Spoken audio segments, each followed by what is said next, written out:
When we last left off, we had successfully connected to our database using PDO. So now, over the course of the next 2 lessons, I'm going to show you 2 different ways to fetch information from our database, because of course that's what we want to do here. Today we'll be taking a look at query.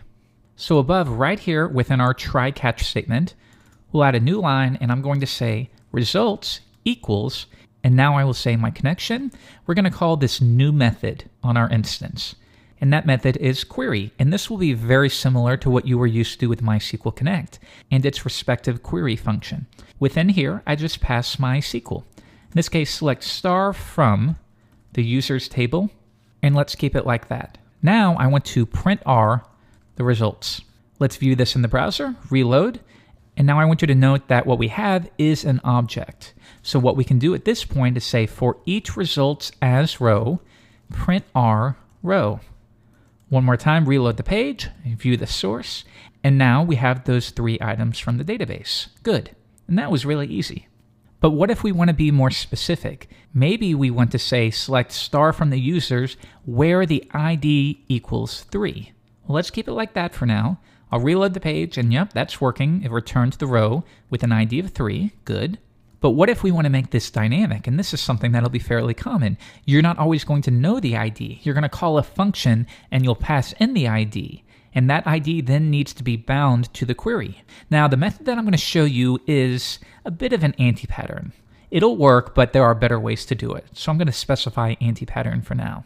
And now what I'll do is I'll say where ID equals, then I'll close it out and append ID up here. An ID will represent likely something that was retrieved from a form or a database in a previous query. So for now, let's simulate that by saying ID equals 3. And I'll specify this is just temporary. Likely it would be dynamic. All right, now let's try it. Reload the page, and yeah, we're getting the exact same thing. That's good, but this is where we have to begin worrying about SQL injection. And I'm going to have a whole lesson dedicated to SQL injection.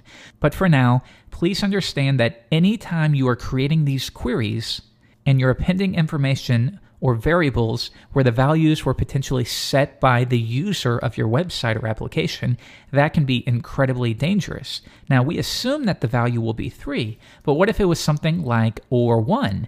That way, the user could potentially access lots of records that they don't have access to. Now, don't let this confuse you. A whole lesson will be dedicated to SQL injection, but for now, we need to be careful that we always assume that the user is out to take advantage of us until proven innocent. So we want to make sure that we protect against any potential case.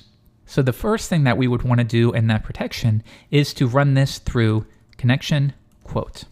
There we go. Let's run it one more time, and we're getting the exact same thing. Now what this method is going to do is it's going to take the string you pass it, and it's going to, 1, wrap it within quotes, and it's also going to escape any special characters.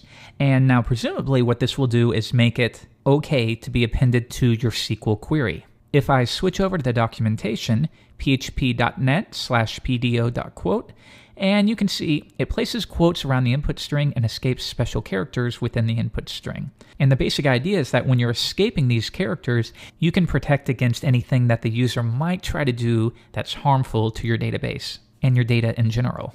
Now that said, even though this will work, I'm calling this an anti-pattern because there are better ways to take care of this. And the better ways are to use prepared statements. And that's where your query and the information that the user provides that will be embedded into the query, they're never actually connected the way they are in this case. You prepare the query, and then later on, you bind these parameters or the user-supplied data to the query, and that makes it much more secure. Now, nothing is fail-safe.